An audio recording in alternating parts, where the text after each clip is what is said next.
Good evening. I'm John Solomon, U.S. Ambassador to the Russian Federation.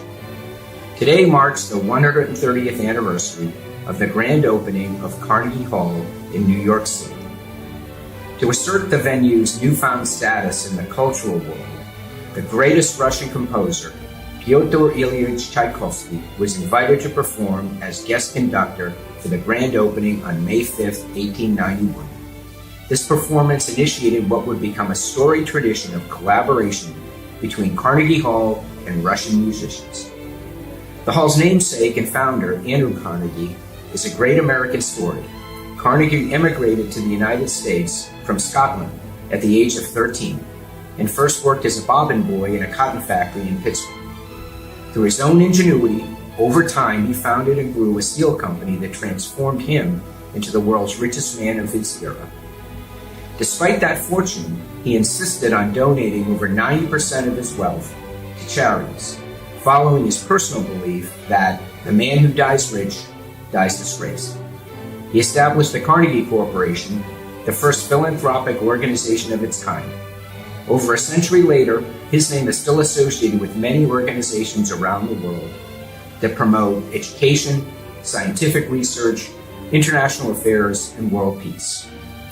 When Carnegie Hall's cornerstone was laid in 1891, Mr. Carnegie said, "It is probable that this hall will intertwine itself with the history of our country."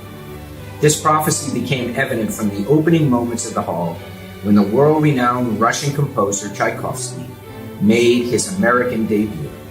And it has remained true in the 130 years since that moment, during which the world's greatest classical, jazz, and popular musicians, as well as authors, orators, and world figures, have performed and shared their inspiring works for the betterment of our world. Thank you for joining us as we celebrate the history of Carnegie Hall. Enjoy the program. There's a famous joke in America that goes something like this. A pedestrian on 57th Street in New York City sees Yasha Heifetz, a famous violinist from the Russian Empire, and asks him, "How do you get to Carnegie Hall?" To which Heifetz replies, Practice, practice, practice. Practice, practice, practice. Practice, practice, practice. Practice, practice, practice. Virtually every American knows this joke because Carnegie Hall on 57th Street in New York City is America's greatest concert venue. And it's no surprise that the joke should center around a musician from the Russian Empire, because many of the greatest performances in Carnegie Hall's history have actually been by Russians and Russian Americans. For 130 years, lucky concert-goers have filled the combined 3,671 seats of Carnegie Hall for one of its 250 annual performances. The hall actually incorporates 3 different performance spaces: the Isaac Stern Auditorium, the largest and grandest of the 3, Zenkel Hall, a versatile space that can be configured for a variety of different performances, and the Weil Recital Hall, which is the smallest of the 3 venues, with just 268 seats. These 3 spaces inhabit a beautiful Renaissance Revival building designed by architect William Burnett Tuthill.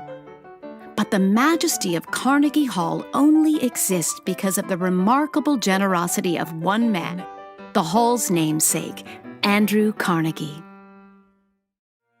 Carnegie was born in 1835 in Dunfermline, Scotland, in a one-room weaver's cottage that his parents shared with another family. In 1848, his parents moved to America in search of a better life. Carnegie made wise investments with the money he made as a telegraph operator and eventually became a steel magnate. In 1901, when he sold his Carnegie Steel Company to industrialist J.P. Morgan, he became the wealthiest man in America. Carnegie believed in philanthropy, and during the last 18 years of his life, he gave away the equivalent of over $5 billion in today's money. As a great proponent of the power of literacy and self-education, he funded 3,000 libraries. And in 1890, he personally funded the construction of what was then called the Music Hall in New York City. It was later renamed Carnegie Hall in his honor. Due to its location in New York City and the high quality of its acoustics, Carnegie Hall quickly became the premier classical music venue in America. But the very first performance at Carnegie was conducted by world-renowned Russian composer Pyotr Ilyich Tchaikovsky. Tchaikovsky was the first Russian composer to find international fame. After a storied career composing such masterpieces as Swan Lake and the Pathetique Symphony, he sought to promote Russian music around the world as a conductor. And so, on the opening night of Carnegie Hall, May 5, 1891, Tchaikovsky conducted a performance of his Festival Coronation March with the orchestra of the New York Music Society. Celebrated Russian composer and pianist Sergei Rachmaninoff made his Carnegie Hall debut in 1909, playing his second piano concerto. Rachmaninoff left a successful career as a composer and performer in Russia amidst the turmoil of the revolutions of 1917. He used a concert tour of Scandinavia as a pretext to escape the Soviet Union with his family, and ultimately settled in New York City. Rachmaninoff would go on to perform at Carnegie Hall countless times up until his death in 1943. At the same time Rachmaninoff was fleeing the revolution, a brilliant 16-year-old Russian violinist from the Russian Empire, Yasha Heifetz, was making his Carnegie Hall debut. Heifetz was born in Vilnius in 1901. His father was a violin teacher, and Heifetz was a child prodigy, making his public debut in Lithuania at the age of 7. He and his family immigrated to the U.S. in 1917. Heifetz was declared the greatest violinist since Paganini, and he performed at Carnegie Hall numerous times until shoulder surgery ended his performing career in 1972. In 1958, 23-year-old American pianist Van Cliburn won the gold medal in Russia's first international piano competition. Cliburn was a Texan who studied at the Juilliard School in New York and made his Carnegie Hall debut at age 20. In 1958, at the height of the Cold War between the U.S. and the Soviet Union, he competed in the International Tchaikovsky Competition in Moscow, an event designed to demonstrate Soviet cultural superiority. Cliburn's performance garnered an 8-minute standing ovation from the Russian audience, and the Russian judges, fearing the political ramifications of allowing an American to win the competition, asked for special permission from Soviet Premier Nikita Khrushchev to give Cliburn the first prize. Permission was granted, and Van Cliburn returned to America to a hero's welcome, a ticker tape parade through the streets of New York City, and a triumphant performance at Carnegie Hall. The tradition of exceptional Russian performances at Carnegie Hall continues to this day with violinist Maxim Moston. My dad was a pianist. He was the pianist at Moskoncert, which is like the association of professional musicians in Moscow. My parents had this dream that they wanted to move to America, and then we left in May of 1979. And so we did a concert at Weill Hall, I want to say in 1982 or 1983, and that was my Carnegie Hall debut. Maxim played Carnegie Hall for the first time when he was just 12 years old and continues to perform there regularly with the New York Choral Society, Musica Sacra, the Manhattan Festival Orchestra, and others. His career is living proof that Russian musicians continue to imbue Carnegie Hall with greatness. I mean, I've played in a lot of great stages. And physically, the feeling of playing at Carnegie Hall is very, very special. The hall just gives you everything you want.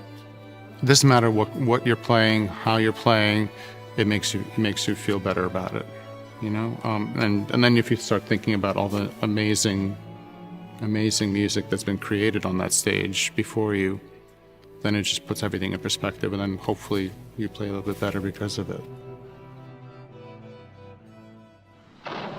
Carnegie Hall, please. Carnegie Hall has played host to many other notable performances, and not just of classical music. On January 6, 1938, the Benny Goodman Orchestra gave the first performance of big band jazz at the Hall, later released as a record album. This concert marked one of the first times an audience sat to listen to jazz, and one of the first performances where black and white performers appeared together on an American concert stage.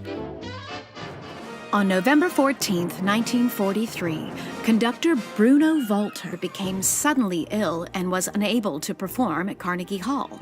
An unknown 25-year-old named Leonard Bernstein conducted in his place. The concert was broadcast on radio, and Bernstein became an overnight sensation. And on February 12, 1964, the Beatles performed 2 shows at Carnegie during their first tour of the United States. Incredibly, despite its status as one of the greatest concert venues in the world, Carnegie Hall was in danger of being demolished in the 1950s. The Glickman Corporation, a commercial real estate developer, planned to tear down the hall and build a 44-story skyscraper in its place. But thankfully, world-famous violinist Isaac Stern helped to engineer a deal saving it from destruction. In appreciation for his efforts, the main auditorium was renamed in Stern's honor. And in 1964, Carnegie Hall was designated a national landmark. Thanks to this designation, Carnegie Hall remains one of the great venues of American high culture to this day. But in the tradition of the American melting pot, the most notable performances on its stages have been by immigrants and artists from other countries. Russia, with its great and storied musical culture, has provided Carnegie Hall with the most memorable of these performances for the past 130 years, and continues to do so even today. Carnegie Hall has been central to, I think, all of our musical lives. Playing at Carnegie Hall is always a privilege, no matter what we're playing, no matter how we're feeling. You get up on that stage and you feel better about yourself. It's a hallowed stage, hallowed ground, or whatever. Yeah.